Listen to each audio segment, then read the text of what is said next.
माना कि मैं तुझको देखकर सीखता हूँ, माना कि मैं तेरे जैसा बनना चाहता हूँ।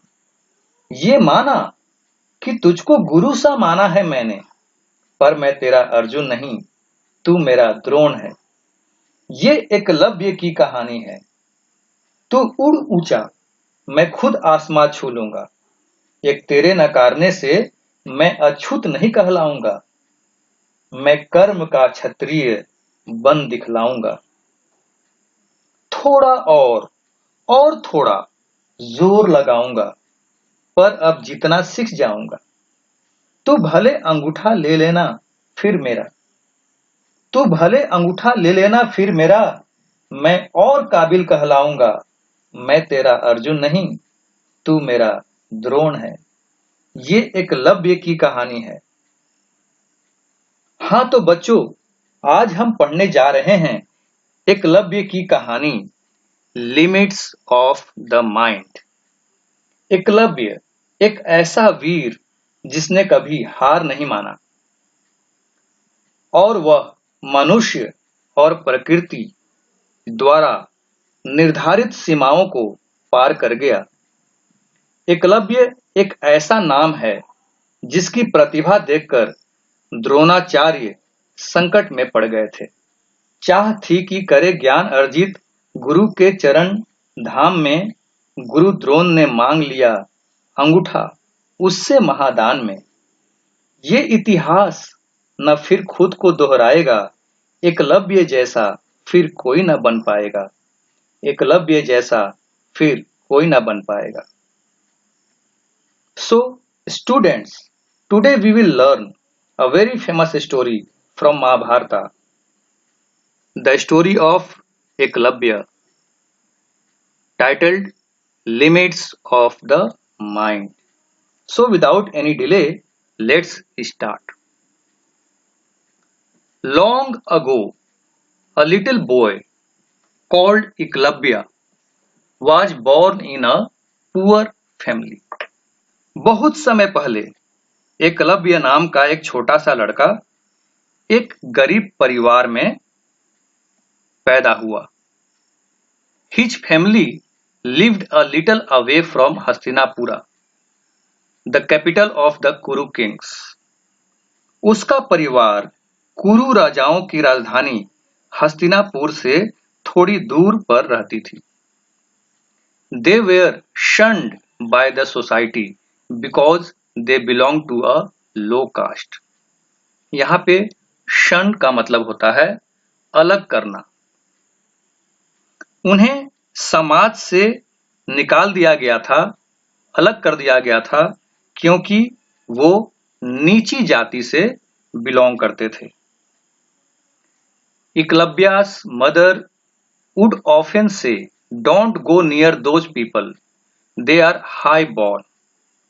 एकलव्य की मां अक्सर कहती थी कि उन लोगों के पास मत जाओ, वे उच्च जाति के लोग हैं।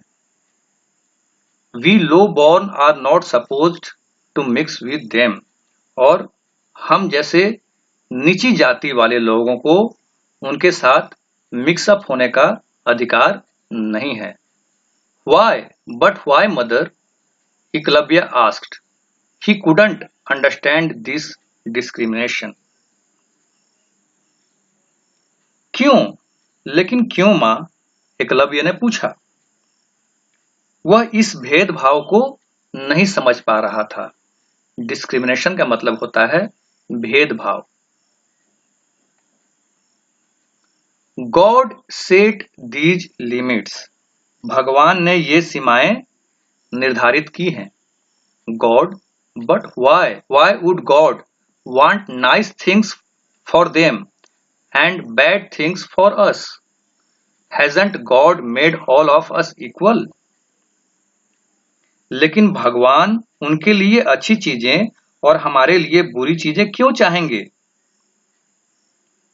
क्या भगवान ने हम सभी को एक जैसा समान नहीं बनाया? She sighed. I don't know, but there are bounds we can't cross. उसकी माँ आहें भरते हुए कहती हैं कि मुझे नहीं पता, लेकिन देयर आर बाउंड्स, कुछ सीमाएं हैं, वी कांट क्रॉस, और हम उन सीमाओं को पार नहीं कर सकते। एकलव्य बिकेम क्वाइट, एकलव्य चुप हो जाता है, शांत हो जाता है। From that day the only important thing for him was to understand the meaning of limit। और उस दिन से उसके लिए एकमात्र महत्वपूर्ण चीज यही था कि आखिर ये सीमा, ये लिमिट क्या होता है, इसका अर्थ समझना ही उसके लिए इंपॉर्टेंट काम था। One day Eklavya saw beautiful chariots coming into the forest near his village। एक दिन एकलव्य ने अपने गांव के पास जंगल में सुंदर रथों को आते हुए देखा, chariots. He saw boys of his age get out of the chariots। उसने देखा कि उसकी उम्र के लड़के रथों से बाहर निकल रहे थे। Last an old man with snowy white hair came out looking stern but calm। और सबसे बाद में एक आदमी जिसका सफेद बाल था और जो स्टर्न और काम, मतलब कि स्टर्न मतलब कठोर और शांत दिख रहा था। Eklavya heard his father's voice, Eklavya अपने पापा का आवाज सुनता है। Those are the Kuru princes, वो कुरु प्रिंसेस हैं। With their great teacher Drona, the boy he has just patted is his favourite Arjuna. Pat का मतलब होता है पीठ थपथपाना। They have come to practise archery, don't go near them. और वो लोग यहाँ पे आर्चरी मतलब कि तीर धनुष का प्रैक्टिस करने के लिए आए हैं, अभ्यास करने के लिए आए हैं। डोंट गो नियर देम, उनके पास मत जाना।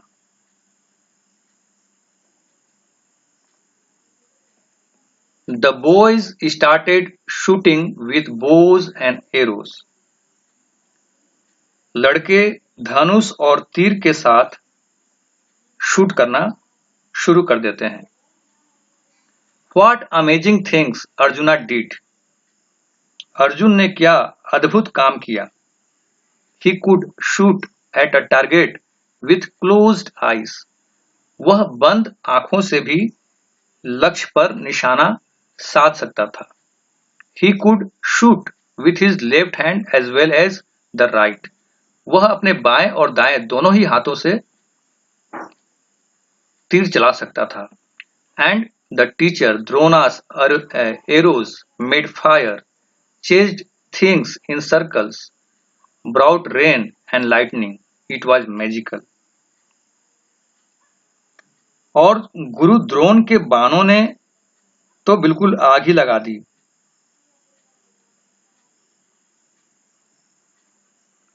चेज थिंग इन सर्कल, चीजों को गोले में बंद कर देती थी, बारिश करवा देती थी और बिजली भी ला देती थी। यह सब बिल्कुल मैजिकल था, मतलब कि बिल्कुल जादुई था। देखिए किस प्रकार से बच्चे आर्चरी का प्रैक्टिस कर रहे हैं। और ये एकलव्य पेड़ के पीछे। द प्रैक्टिस एंडेड, प्रैक्टिस समाप्त हो गया। Eklavya went up to Drona and with folded hands said, great sir, please teach me this magical art. Eklavya Drona के पास जाता है और हाथ जोड़कर बोलता है कि महोदय, please teach me this magical art, कृपया आप मुझे यह जादुई कला जो है यह मुझे सिखाइए। I don't teach the low born. मैं नीची जाति के लोगों को नहीं सिखाता। Drona replied coldly and turned away. Master, your arrows don't seem to mind any limits. Master, आपके तीर किसी भी सीमा को ध्यान में नहीं रखते। They bring rain and fire. वो बारिश लाते हैं और आग लाते हैं। They do wonders. और वो बिल्कुल चमत्कार करते हैं। How then can you be bound by the thoughts of high and low births? Saying this, Eklavya walked away from a glaring Drona. Glaring का मतलब यहाँ पे होगा स्पष्ट, कि आपकी जो एरोज हैं, जो तीर हैं, वो बारिश लाते हैं, आग जला देते हैं और बहुत सारे मैजिकल वर्क करते हैं, बहुत चमत्कार करते हैं। तो फिर आप इन विचारों से कैसे बन सकते हैं? मतलब कि ये ऊंच और नीच जाति का जो विचार है, इन विचारों में आप कैसे बंधे रह सकते हैं? ऐसा कहकर एकलव्य जो है द्रोण से दूर चला जाता है। The very next day, Eklavya carved a statue of Drona from a tree trunk. और अगले दिन एकलव्य जो है एक पेड़ के तने से द्रोण की मूर्ति बनाता है। Each day he would bow before the statue. और प्रत्येक दिन वह उस स्टेचू के सामने झुकता है। Practice shooting and imagine a pat on his back from Drona. वह शूटिंग करता है, प्रैक्टिस करता है और शूटिंग का प्रैक्टिस करता है और यह इमेजिन करता है कि उसके जो गुरु हैं द्रोण उसके पीठ को थपथपा रहे हैं। The royal princess and their master came to the forest again after a few months. और रॉयल राजकुमार और उनके स्वामी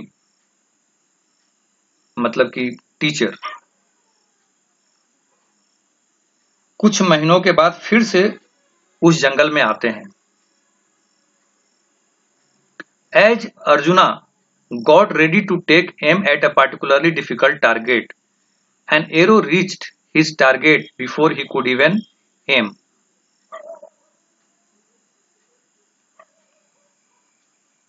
जैसे ही अर्जुन विशेष रूप से कठिन लक्ष्य पर निशाना साधने के लिए तैयार होता है, उससे पहले ही वह निशाना लग जाता है। Shocked, the boys and their teacher looked around. सारे लड़के बिल्कुल शॉक्ड हो जाते हैं, आश्चर्यचकित हो जाते हैं, अचंभित हो जाते हैं और जो टीचर हैं वो चारों ओर देखने लगते हैं।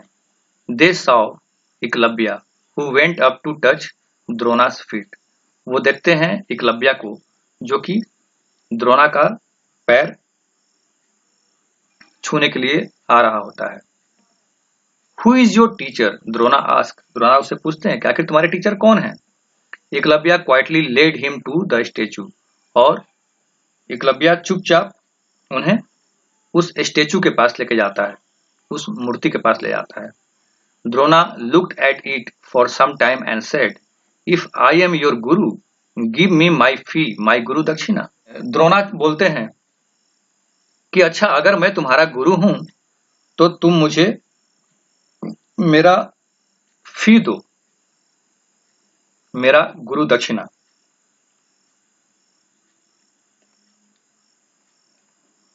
Ask sir, board Eklavya. Eklavya बोलता है कि बोलिए sir. I want your right thumb, replied the stone hearted Drona.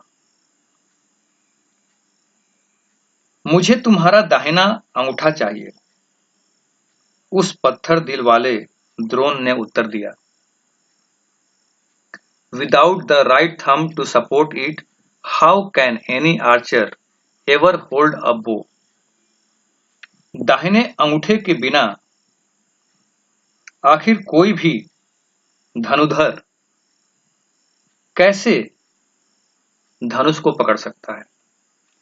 As Arjuna and the other princes watched in shock, Eklavya cut off his right thumb wordlessly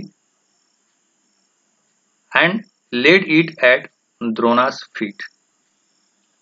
सारे प्रिंसेस और अर्जुन ये लोग बिल्कुल अचंभित होकर देख रहे थे और तब तक एकलव्या जो है बिना कुछ कहे हुए विदाउट एनी वर्ड वो अपना अंगूठा काटकर गुरु के चरणों में रख देता है। Many years passed, काफी दिन बीत जाते हैं, कई साल बीत जाते हैं। A great battle was going on in Kurukshetra, एक बहुत ही महान युद्ध, बहुत ही विशाल युद्ध कुरुक्षेत्र में चल रहा होता है। Between the Kauravas and the Pandavas, और ये जो युद्ध हो रहा था ये कौरव और पांडव के बीच में हो रहा था। But as fate had it, the great master Drona was fighting against his favorite pupil Arjuna. लेकिन किस्मत का चमत्कार देखिए कि जो द्रोणा है वो अपने ही फेवरेट स्टूडेंट अर्जुन के अगेंस्ट में फाइट कर रहे होते हैं। After the days battle a sad Drona was sitting in his camp, और पूरे दिन भर युद्ध चलने के बाद जो है जो द्रोणा है वो अपने कैंप में बैठे हुए थे। Suddenly like a respectful prayer arrows fail near his feet one after another, he looked up and saw the young Eklavya. Arrow उनके पैरों के पास आके गिरते हैं एक के बाद दूसरा, मतलब कि वन आफ्टर अनदर, एक फिर दूसरा फिर तीसरा ऐसे करके। He looked up and saw the young Eklavya, और वो जब अपनी नजर उठाते हैं तो देखते हैं कि एकलव्या वहां सामने में खड़ा है। Master, I have learned to shoot without my right thumb. Eklavya बोलता है कि मास्टर, मैंने अपने दाहिने अंगूठे के बिना भी शूटिंग करना सीख लिया है, मतलब कि तीर चलाना सीख लिया है। I can shoot with my left hand and with my feet. मैं अपने बाएं हाथ और अपने पैरों के सहारे भी शूट कर सकता हूं। I have taught others and raised an army. मैंने दूसरों को भी सिखाया है और एक सेना खड़ी की है। Today I am known as a great archer, और लोग मुझे एक महान धनुषधारी के रूप में जानते हैं। Drona was speechless.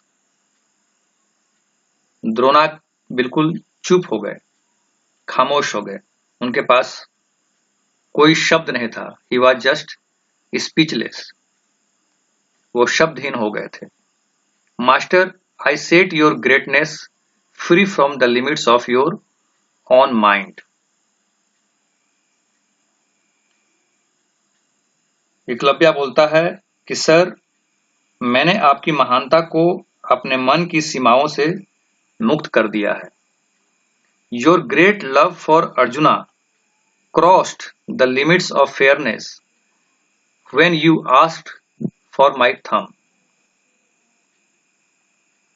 एकलव्या बोल रहा है कि अर्जुन के प्यार में अंधे होकर आपने जो मेरा अंगूठा मांग लिया था, but this made me learn to shoot with both hand and feet.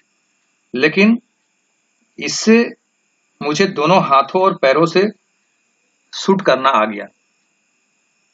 And for this lesson I offer my services to you in this battle. और इसी पाठ के लिए मैं आपको अपना योगदान, सेवा देना चाहता हूं इस युद्ध में। Drona's eyes filled with tears. Drona की आंखों में आंसू भर आते हैं। ही आंसर्ड, वो उत्तर देते हैं, yes it is true, bounds and limits are in the mind. वो बोलते हैं कि हाँ, यह सच है कि सीमा मन में होती है, सीमाएं मन में होती हैं। Real courage is fighting against wrong limits and respecting the correct ones. असली साहस गलत सीमाओं के खिलाफ लड़ना है और सही लोगों का सम्मान करना है। Eklavya, you have taught me a great lesson today. Eklavya, तुमने मुझे एक महान सबक सिखा दिया। So, students, here ends the story. Now come to a point 3. It is not possible to explain everything in a single video, so just take a screenshot here.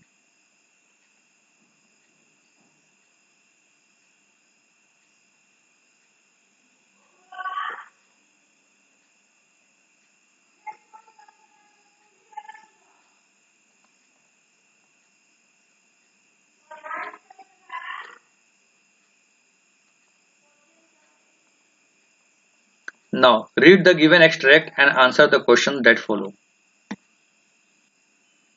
Take a screenshot from here. I have written all the answers for you.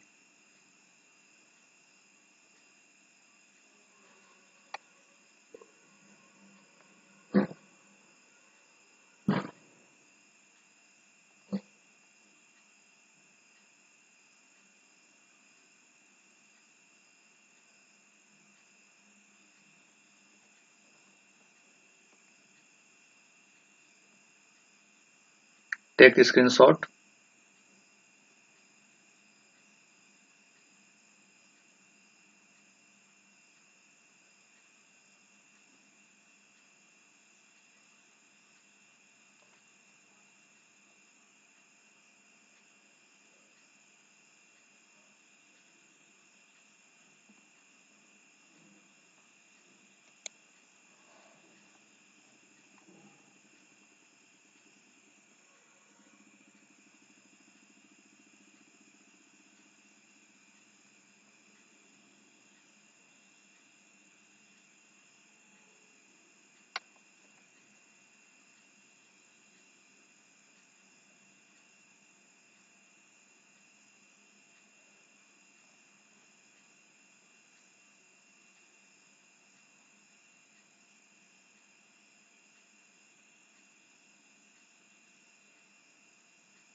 It's enough for today.